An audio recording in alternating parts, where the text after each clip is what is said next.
Similarities है। मूल रूप से बिहार के कांग्रेस में लंबे अरसे तक के आप भी, बाबा सिद्दीकी भी रहे, दोनों अब कांग्रेस पार्टी के साथ नहीं, लेकिन कुछ व्यक्तिगत अनुभव बाबा सिद्दीकी के साथ जो दर्शकों के साथ आप साझा करना चाहते हो? बहुत सारी बातें हमने वर्षों तक साथ में काम किया है। जब वो सुनिंदर के साथ थे और मैं जब शिवसेना से 2004 में जी। जब मैं शिवसेना का उम्मीदवार था। मुझे गालियां देने बिना उनका कोई दिन जाता नहीं, कोई प्रोग्राम होता नहीं। तो आज भी उन्होंने वैसी गालियां देने का काम किया है। उनका मानसिक संतुलन जो है थोड़ा बिगड़ रहा है, क्योंकि 2 दिन पहले आज दशहरा रैली में जो आरोप प्रत्यारोप हुए उस पर लेकर भी प्रतिक्रिया दे रहे हैं मुख्यमंत्री एकनाथ शिंदे, लेकिन उन्होंने न्यूज़ 18 इंडिया पर भी ये बात कही है कि बहुत जल्द एक्शन होगा, सख्त से सख्त सजा दी जाएगी, उन आरोपियों को पकड़ लिया जाएगा जिन्होंने इस तरह की वारदात को अंजाम दिया है। और एक बड़ी दिल दहला देने वाली घटना हुई है मुंबई में, जब बाबा सिद्दीकी की फायरिंग करके हत्या कर दी गई। ऐसे में जबकि दशहरे का पर्व पूरे देश और दुनिया में मनाया जा रहा था, हर्षोल्लास का वातावरण था, और जब रावण दहन होता है, आतिशबाजी, शोरगुल, मेले का माहौल, और क्या इसी माहौल का फायदा उठा करके बाबा सिद्दीकी पर पूरी योजना बना करके ये फायरिंग की गई थी? और क्या सिर्फ डराना धमकाना नहीं, बल्कि सीधे मौके पर ही गोली मारना मकसद था? ये तमाम ऐसे सवाल हैं जिसका जवाब इन्वेस्टिगेशन एजेंसीज को देना है, और साथ ही साथ ये भी कि आखिर किस वजह से की गई हत्या, हत्यारे आखिर कौन हैं, हत्या के पीछे आखिर कौन हैं?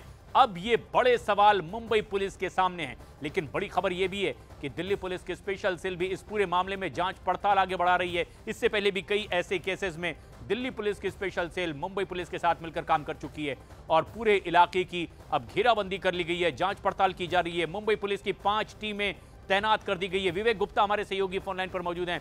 विवेक, क्या और ताजा अपडेट मिल रही है? खासतौर पर पुलिस महकमा कुछ बता पा रहा है? हाँ प्रशांत, देखिए इस पूरे मामले में पुलिस साफ तौर पर अभी कुछ भी बात नहीं करेंगे। साफ तौर पर कहना, पूरा फोकस अभी आरोपियों को पकड़ने में है। पूरा फोकस अभी जो लोग इस हत्याकांड के पीछे हैं, जिन लोगों ने ये कॉन्ट्रैक्ट दिया, ये सुपारी किलिंग दी गई है, उसके पीछे हैं। देखिए जिस तरीके से ये पूरा हत्याकांड को अंजाम दिया गया है, इस पर साफ तौर पर ये पूरी तरह से ये सुपारी किलिंग है। यानी कि किसी तरह से शूटरों को उन्होंने बोला था, उनकी पहचान कराई थी कि ये टारगेट है, ये टारगेट की स्पेसिफिक लोकेशन बताई थी, और उनके ऊपर शूट आउट करना है, ये आदेश दिए गए थे शूटरों को। अब देखिए शूटरों जो हैं वो गिरफ्तार हो चुके हैं, लेकिन कोई भी शूटर लोकल नहीं है। ये सारे शूटर्स हैं, एक यूपी का रहने वाला है और एक हरियाणा का रहने वाला है। जो शूटर्स पकड़े गए हैं मुंबई पुलिस ने जिनको गिरफ्तार किया है, उनकी उम्र तकरीबन 26 साल से 30 साल के बीच ये लड़के हैं। यानी कि ज्यादा उम्र नहीं इनकी, लेकिन फिर भी इनका क्रिमिनल बैकग्राउंड चेक किया जा रहा है। पुलिस ये चेक कर रही है कि आखिरकार ये जो लोग हैं, क्या ये मुंबई और आसपास के इलाकों में रहते थे, क्या ये सिर्फ शूट आउट करने के लिए यूपी और हरियाणा से यहाँ पे आए हैं? तो इसको लेकर ही पूरी जांच पड़ताल चल रही है। एक टीम जो है वो लगातार इन आरोपियों से पूछताछ कर रही है, दूसरी टीम जो आरोपियों के पास से मोबाइल फोन मिले हैं उनकी डिटेल्स निकाल रही है कि आरोपी पिछले 10 से 15 दिनों में किसके साथ संपर्क में थे, कहाँ कहाँ इनका लोकेशन हुआ, कहाँ से आए हैं, कौन इनकी मुंबई में मदद कर रहा था, और खासकर जो सबसे इम्पोर्टेंट है पिस्टल। देखिए ये प्रशांत जो शूट आउट वो 9mm पिस्टल से फायर हुआ है।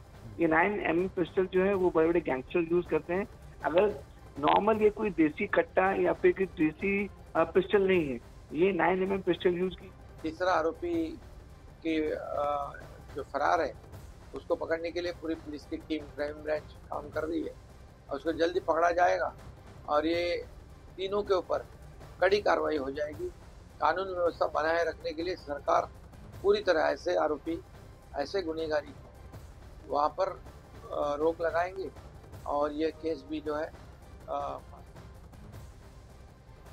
महाराष्ट्र के मुख्यमंत्री कह रहे हैं कि जल्द पकड़ा जाएगा जो भी अब इस पूरे मामले में फरार होगा, और सख्त सजा भी उन्हें दी जाएगी। सलमान खान की तस्वीर बाबा सिद्दीकी के साथ, ये कुछ वक्त पहले की तस्वीर है, लेकिन बाबा सिद्दीकी की गोली मारकर हत्या कर दी गई है मुंबई में, और पूरे इलाके में सनसनी है। सियासी गलियारों से कई तरह के रिएक्शन आ रहे हैं। विपक्ष जहां महाराष्ट्र सरकार को घेर रहा है लॉ एंड ऑर्डर की स्थिति को लेकर, वहीं अब सरकार की ओर से कहा जा रहा है कि बहुत जल्द ज्यादा से ज्यादा 2 दिन में इस पूरे मामले पर से राज फाश होगा। कौन थे ये हत्यारे और किसने इन्हें भेजा था? विवेक गुप्ता हमारे सहयोगी नजदीक से नजर बनाए हुए हैं इस पूरे घटनाक्रम पर। विवेक, सलमान खान ने अपनी शूटिंग रद्द कर दी है, लीलावती अस्पताल के लिए वो रवाना हो गए, लेकिन जब सलमान खान के घर पर भी फायरिंग हुई थी, कांग्रेस प्रदेश अध्यक्ष नाना पटोले इस वक्त हमसे सीधे जुड़ रहे हैं फोन लाइन पर।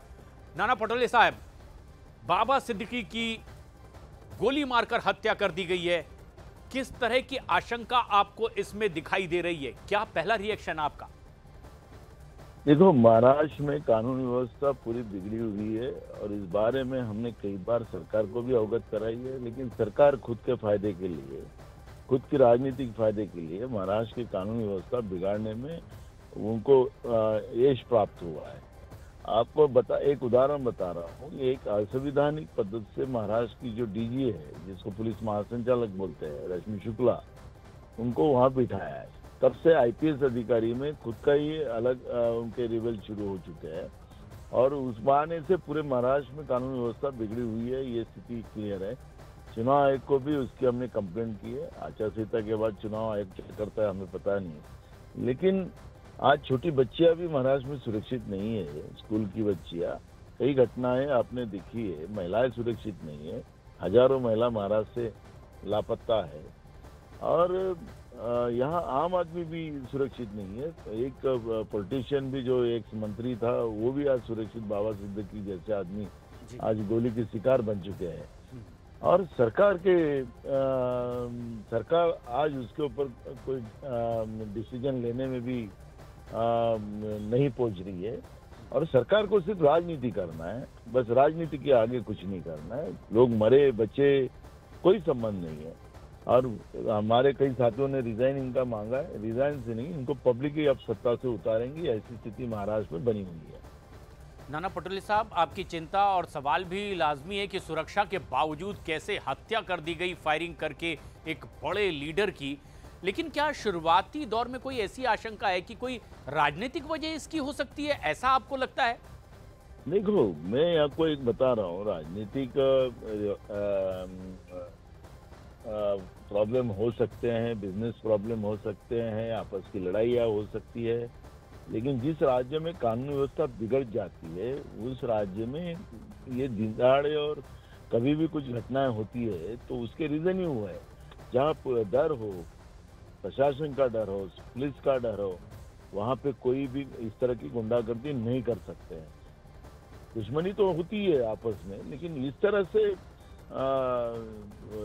बिल्कुल उनका ऑफिस के सामने उनको गोली मारने का काम जिस तरह से हुआ है, उनकी सिक्योरिटी रहने के बाद भी हुआ है, तो गुनहगारों का और इस तरह की वारदात करने वाले लोगों की हिम्मत कैसी बढ़ चुकी है। महाराष्ट्र में कभी ऐसी घटनाएं नहीं हुई जिस तरह से घटनाएं अभी हो रही है। तो इसलिए गुनहगारों को जब अगर सरकार सपोर्ट करती है तो इस तरह बिंदास ये सब चलते रहता है और ये सरकार की गलतियां है, ये कोई सिक्योरिटी की गलतियां है ऐसी हम मानते नहीं। जी नाना पटोले साहब, आपकी पार्टी में एक लंबे अरसे तक रहे बाबा सिद्दीकी, कोई ऐसा व्यक्तिगत अनुभव जो आप साझा करना चाहते हो आज उनकी गैर मौजूदगी में? एक अच्छा दोस्त था, बिल्कुल दिल खुलास दोस्त था, जो बात है मुंह पे बोलने वाला था। मैं एक लंबे समय से हम लोग साथ में काम किए, मैं और वो साथ में एमएलए रहे, मंत्री बने हो और एक अच्छा मित्र हमारा था। आज हमें बहुत तकलीफ है इस बात की कि एक हमारा मित्र जो एक अल्प माइनॉरिटी का एक लीडर था, वो आज हमारे में नहीं है, उसकी बहुत तकलीफ हमें है। मैं उनको श्रद्धांजलि अर्पण करता हूँ। शुक्रिया आपका और बेहद